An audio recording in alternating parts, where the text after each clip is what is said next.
to do that, you have to understand what you're doing it in. I mean, you have to understand the business. And you can understand some businesses, but not all businesses. Yep. Warren, so you covered half of it, which is trying to understand a business and buying a business, but you also alluded to getting a return on the amount of capital you invest in the business as an investor.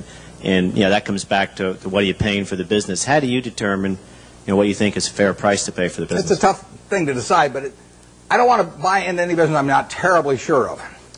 So if I'm terribly sure of it, it probably isn't going to offer incredible returns. I mean, why should something that is essentially a cinch to do well offer you 40% a year or something like that? So we don't have huge returns in mind, but we do have in mind never losing anything. And I mean, we bought See's Candy in 1972.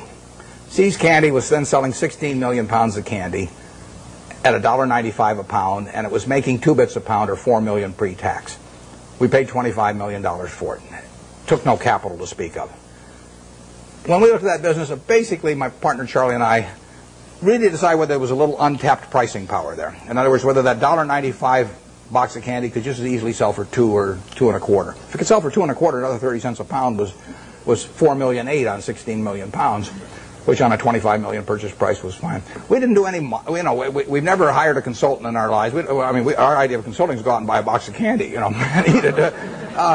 But what we did know was that they had share of mind in California. I mean, there was something special. Every person in California had something in their mind about See's Candy, and overwhelmingly was favorable. They had taken a box, Valentine's Day, and given it to some girl, and she'd kissed him.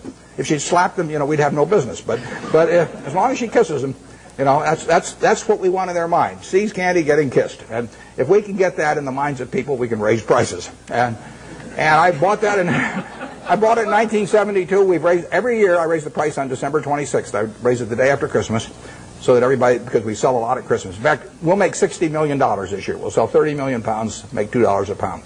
Same business, same formulas, same everything. $60 million still doesn't take any capital.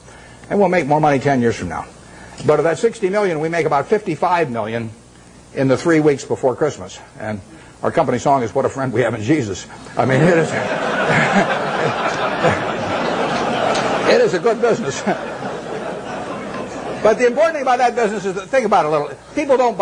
Most people don't buy boxed chocolates to consume themselves. They buy them as gifts.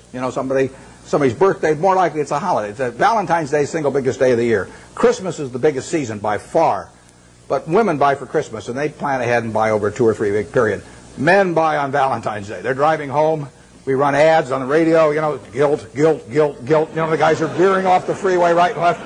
And they won't dare go home without a box of candy when we get through with them on our radio ads. So that Valentine's Day is the biggest day. But can you imagine going home on Valentine's Day, and our See's Candy is now $11 a pound, thanks to my brilliance. And let's say there's candy available at $6 a pound. But do you really want to walk in on Valentine's Day and your wife's got all these favorable images of the See's Candy over the years, and she sees you, and that's the way she thinks of you during the rest of the year when you really behave kind of badly. And you walk in and say, "Honey, this year I took the low bid," and then hand her a box of candy. I mean, it just isn't going to work. So, in a sense, there's untapped price. It's not price dependent, basically. Think of Disney. I mean, Disney is selling, we'll say, home videos for, $16.95, $18.95, or whatever. All over the world, people, and we'll say particularly mothers in this case, have something in their mind about Disney. I mean, every person in this room, when you say Disney, has something in their mind about it. If I say Universal Pictures, you don't have anything in your mind. If I say 20th Century Fox, you don't have anything special in your mind. If I say Disney, you've got something in your mind. And that's true around the world. Now, picture yourself with a couple of young kids, who you want to put away for a couple of hours every day to get a little peace of mind. And if you get them one video, they'll watch it 20 times. So you go to the video store or wherever you buy the video. Are you going to sit there and premiere, 10 different videos and watch them each for an hour and a half to decide which one your kid should watch? No. I mean, let's say there's one there for $16.95 and the Disney's there for $17.95. If you take the Disney video, you're going to be okay. So you buy it. And you don't have to make a quality decision on something that you don't want to spend the time to do. And so you can get a little bit more money if you're Disney, and you'll sell a lot more videos. It makes it a wonderful business. Makes it very tough for the other guy. How would you try to create a brand? DreamWorks is trying, but how would you try to create a brand that competes with Disney around the world and to replace the concept that people have in their minds about Disney with something that says Universal Pictures, so that the mother's going to walk in and pick out a Universal Pictures video in preference to a Disney.